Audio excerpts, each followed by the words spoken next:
अवधूत चिंतन श्री गुरुदेव दत्त श्री स्वामी समर्थ तुमचं सगळ्यांचं आपल्या चॅनलमध्ये मनापासून स्वागत आहे। दर अमावस्यालाच पिठोरी अमावस्या म्हणून ओळखले जाते।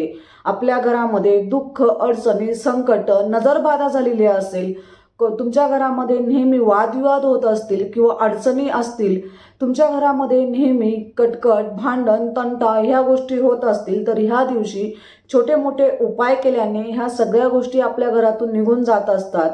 पिठोरी अमावस्या आपल्या मुलांच्या दीर्घ आयुष्यासाठी किंवा संतान प्राप्तीसाठीही ओळखली जात असते। याची एक वेगळी गोष्ट आहे। पिठोरी अमावस्येला बैलपोळा म्हणूनही साजरा केला जातो। एक आपलं वर्षभर शेतात काम करून आणि आपल्याला धनधान्यांची प्राप्त करून देण्यासाठी, म्हणजेच आपल्याला अन्न पिकवून देण्यासाठी सगळ्यात मदत होत असेल ती म्हणजे बैलांची। बैलांना कृतज्ञता व्यक्त करण्यासाठी बैलपोळा हा सण पिठोरी अमावस्येच्या दिवशी साजरा केला जातो। तर आपल्या मुलांच्या आरोग्यासाठी, दीर्घ आयुष्यासाठी किंवा आपली संतान प्राप्तीसाठी छोटे मोठे उपाय आपल्याला करायचे असतात। तुमच्या घरामध्ये तुमचे मुलं तुम्हाला खूप त्रास देत असतील, त्यांना नजरबाधा झालेली असेल, तुम्हाला खूप मोठा त्यांना म्हणजे त्रास होत असेल किंवा नेहमी आजारी पडत असेल, तर तुम्हाला तुमच्या घरात एक मुलगा असेल किंवा दोन मुलं असतील, तर तुम्हाला हा उपाय करायचा आहे। अमावस्येच्या दिवशी तुमच्या मुलांच्या दीर्घ आयुष्यासाठी किंवा त्यांची प्रगती होण्यासाठी, त्यांचं आरोग्य चांगलं राहण्यासाठी तुम्हाला हा उपाय आवर्जून करायचा आहे। तर आपल्याला काय करायचं आहे, भात शिजवायचा आहे। त्या भातामध्ये आपल्याला मीठ टाकायचं नाही। आळणा भात म्हणतो ना, तो आळणा भात आपल्याला शिजवायचा आहे। आळणा भात शिजवल्यानंतर आपल्या बाळाला देवासमोर बसवून आणि त्यांच्या पुढे घड्याळाप्रमाणे, म्हणजे समजा तुम्ही एका वाटीत घेतलं, देवाऱ्यासमोर आपल्या बाळाला बसवायचं आहे।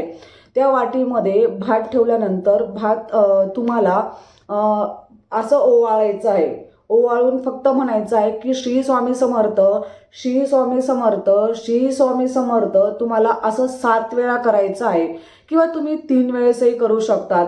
आणि हा भात तुमच्याकडे गॅलरी असेल किंवा टेरेस असेल, तर त्या टेरेसवरती किंवा गॅलरीत ठेवून द्यायचं आहे।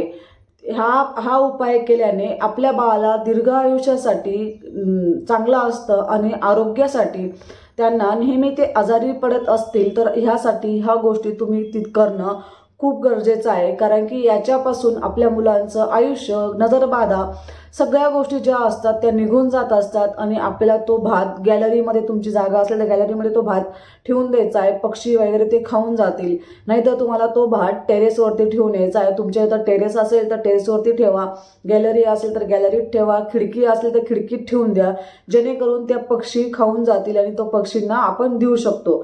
म्हणून अशा प्रकारे तुम्हाला हा पहिला भाताचा उपाय करायचा आहे। तुमच्या घरात एक मुलगा असेल किंवा 2 मुलं असतील, 3 मुलं असतील, सगळ्यांसाठी एक भात अजिबात वापरायचा नाही आहे। प्रत्येक मुलासाठी प्रत्येक वाटीत भात वेगवेगळा घ्यायचा आहे।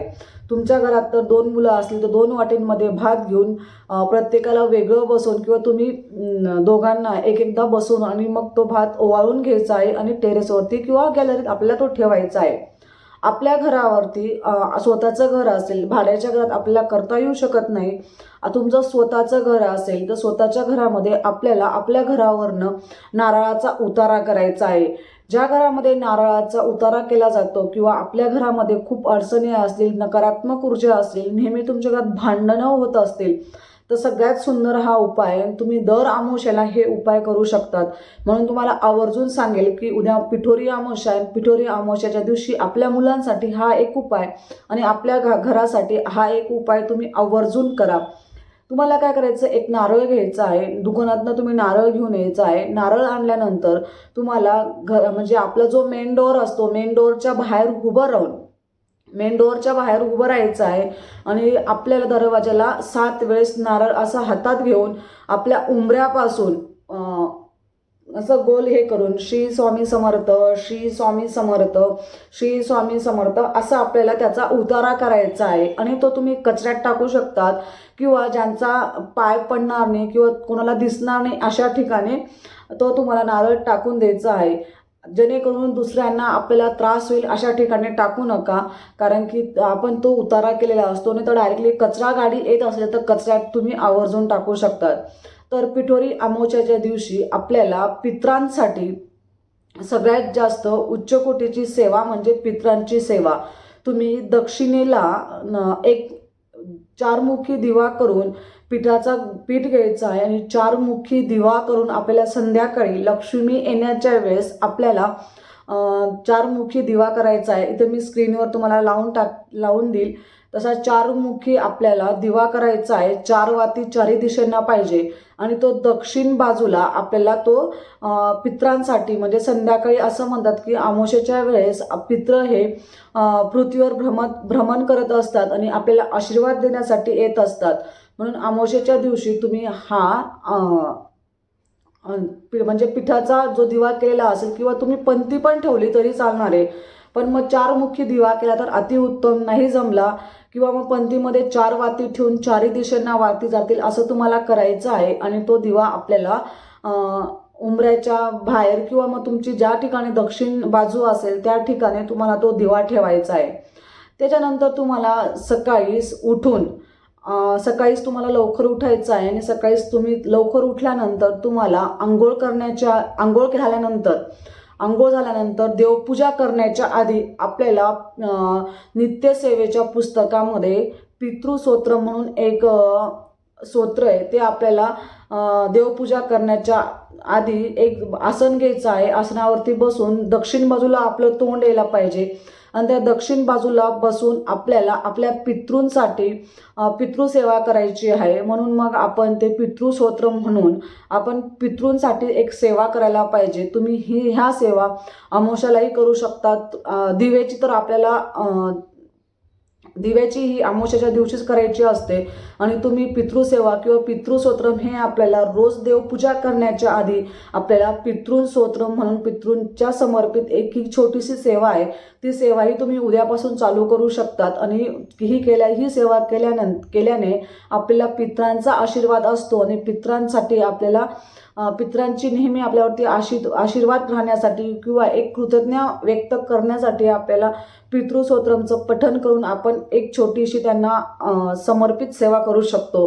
म्हणून अशा प्रकारे तुम्ही पितरांसाठी अशी सेवा करू शकतात. किंवा मग दक्षिण बाजूला तुम्ही दिवा ठेवून पितरांच्या एक संध्याकाळच्या वेळेस असं म्हणतात की दरवाजावरती येत असतात पित्र आणि म्हणून मग आपल्या घरी ते येत असतात आणि आपल्याला ते आशीर्वाद देण्यासाठी आपल्या घरी येतात. म्हणून त्यांचा आशीर्वाद आपल्याला प्राप्त करून घेण्यासाठी हा एक छोटासा दक्षिण बाजूला छोटासा एक दिवा म्हणजे घराच्या बाहेर दक्षिण बाजू जर असेल तर त्या ठिकाणी तुम्ही ठेवून द्या.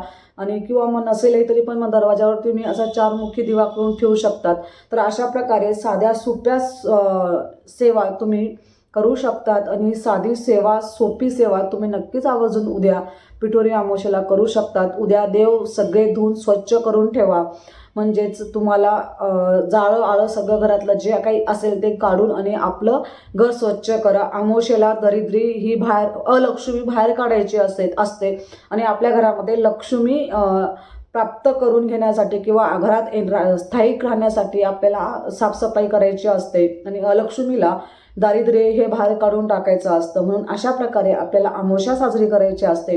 तर आजची सेवा महाराजांच्या चरणी रुजू करते आणि आजचा व्हिडिओ इथंच संपवते. व्हिडिओ आवडला असेल तर लाईक, शेअर आणि सबस्क्राईब करायला अजिबात विसरू नका. परत भेटूया अशाच नवीन व्हिडिओसोबत. तोपर्यंत सर्वांना श्री स्वामी समर्थ. धन्यवाद.